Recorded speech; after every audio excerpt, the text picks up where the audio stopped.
Hi everyone, G'day. welcome to Parkside Online. We're so thankful that you have joined us and pray that tonight you encounter Jesus as we talk about being amazed and empowered. Yeah, thanks. So, quick question to start us off, and that is, when was the last time that you felt amazed? Oh, I often feel amazed at things in nature like that I just find, unique and different and tiny but beautiful. But I think the last time I was amazed was like with my girls and the way that they see things in a different way than I do. Like Okay. they even just when I might find something ordinary, but they will point out, isn't this, beautiful? And so while that thing, yes, it may be, but Does a I'm like, moment spring to mind? well, because the girls know that I like small things, Yes. they will, I might miss something, but now they're on the lookout for them. And so they'll go, Mum, there's this little bug. And Yeah. so I think the amazement, yes, I can find the amazement in the bug, but the fact that my girls now are having that love and just the joy that it brings, I think amazes me, because I know how I feel about those things, but just seeing it kind of passed on, I go, how does that happen? But here's this thing that's coming out in them as well. So I think I get amazed at that. Right. Yeah. Okay. All right.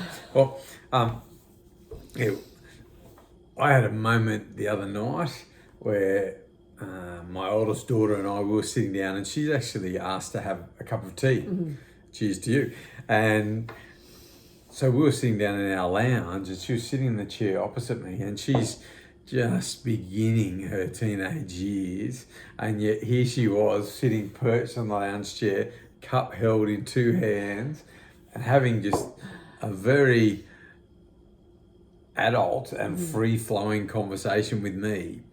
And in my experience, in the 12 or so years that I've known her, she's always been a little girl. And then in that moment, I just saw this is her. This is the future. Like, she is, in some respects, the woman that she's going to become. She's going to grow into. And I just caught a glimpse of it, and it completely disoriented me, because up until that point, I'd viewed her as a little girl in a certain light.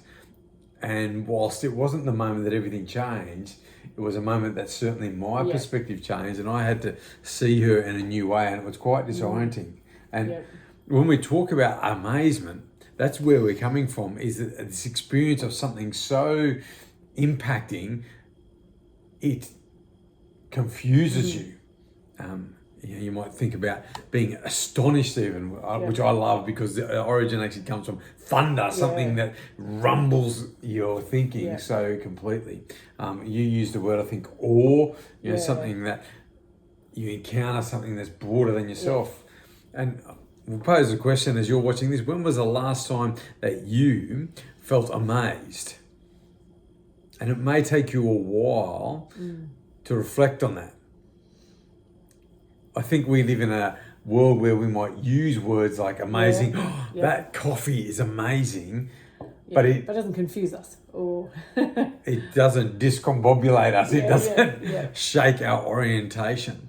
And even as we went around the table this morning, it took some people a while to share a moment, and one person even volunteered. They go, "Oh, I tend not to be amazed," and I think it is an experience that we lose. And even if I look back on my life, amazement for me usually comes out of difficult situations.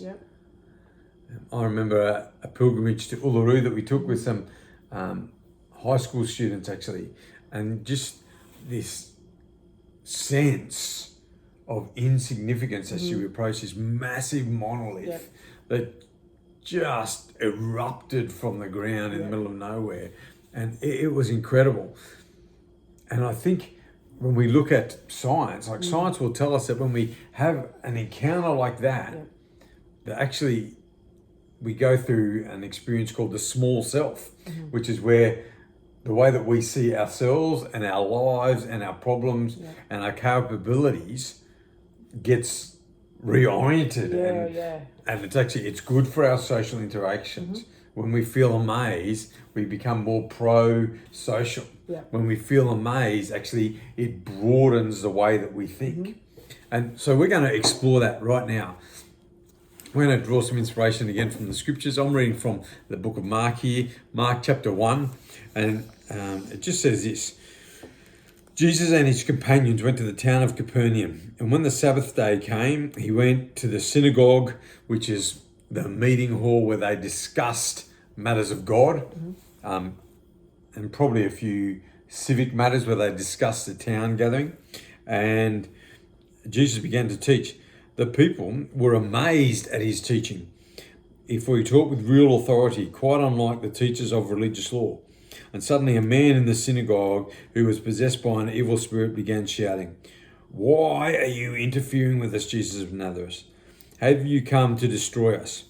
I know who you are, the Holy One of God." Jesus cut him short. "Be quiet, come out of him," he said. And at that, the evil spirit screamed, threw the man onto the ground in a convulsion, and then came out of him. Amazement, there's that word again, gripped the audience, and they began to discuss what had happened. "What sort of new teaching is this?" they asked excitedly. "It has such authority. Even evil spirits obey his orders." And the news about Jesus spread quickly throughout the entire region of Galilee. And as we read through that, maybe this raises some questions. Maybe there's some things that are of note. If you want, jump on, leave us a comment, raise a question there. We'd love to help you out there. What stands out to you just on a quick read through of that? Just the fact that Jesus made a point of going to the place anyway. But then when he taught, there was just the fact that there was something different that they could recognize. And I don't think they really were sure first, but there must have been something different that showed that he had authority of the other people who must have been teaching there at some point. Obviously, I don't know, when you heard both of them together, they don't really know what they're talking about. And yet he's someone who does, because then later his words actually brought about some miracle. Yeah. And depending on your environment, even this whole little discussion here about possession may be a little bit confronting. Yeah. I've been there.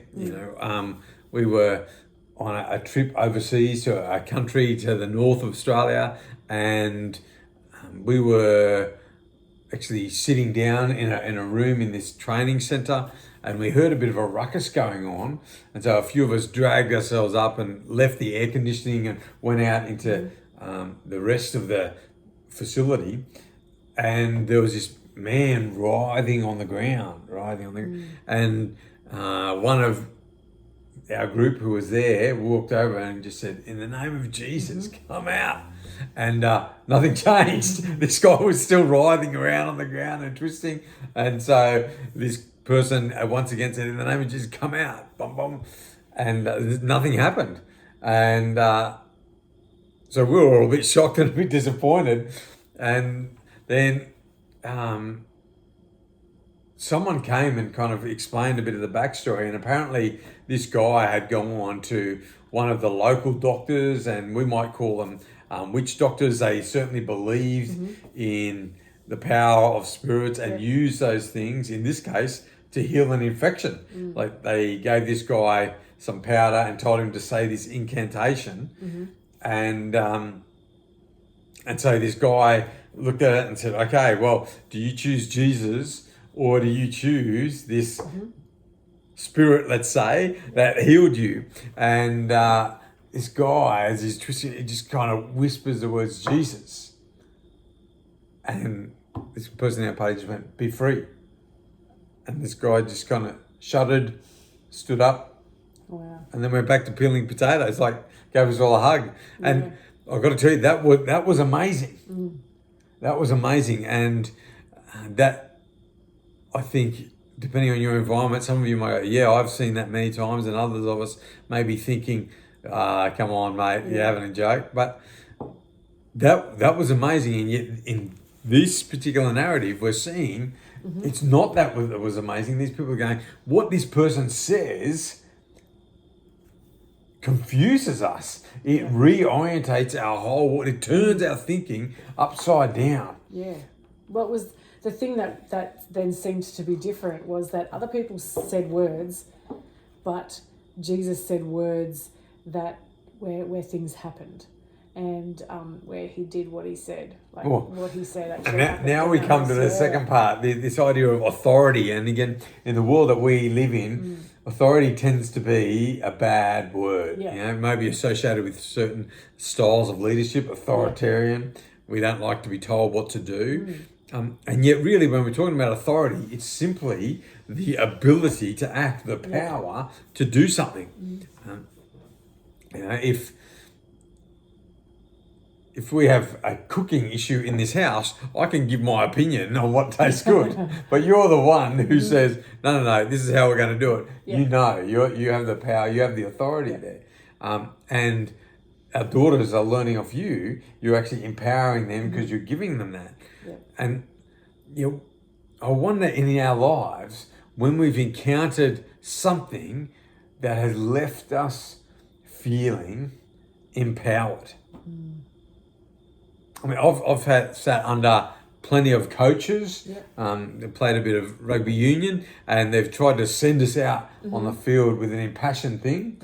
And I realised that they were trying to make us aggressive, and so we kind of felt that. But in that context, probably not empowered. Have you ever had a moment where someone's spoken words and you felt empowered? I don't know about spoken words so much. I mean, I guess they would have when they kind of transferred maybe their authority to me to take over a role, or to go, I believe in you, go and do this. So I guess their words then made me believe that I could do something and therefore did it. So I think that was, that's being empowered. It certainly from is. That, Believing, yeah. And as you reflect on your life, when was the last time that you felt empowered? And again, like being amazed, it may be something that's a bit rare that we don't experience. And yet what these people are saying is, no, this is amazing and it has real power. It really works, what this guy says. And I think that's the invitation that we're experiencing right now is I want to live a life where I experience more amazement. I want to live, quite literally, an amazing life where my thinking keeps getting challenged and challenged, but also my life actually challenges the perspectives of those around them. I want to live a life that is not just trudging through, but actually is an experience of life and power and energy to make an impact. And what I like about it is that these people, if you're amazed, your expectations have been exceeded. Like, I'll give you a quick example here. I hate fireworks. I have seen too many fireworks displays. I think now I'm a big waste of time, waste of money guy.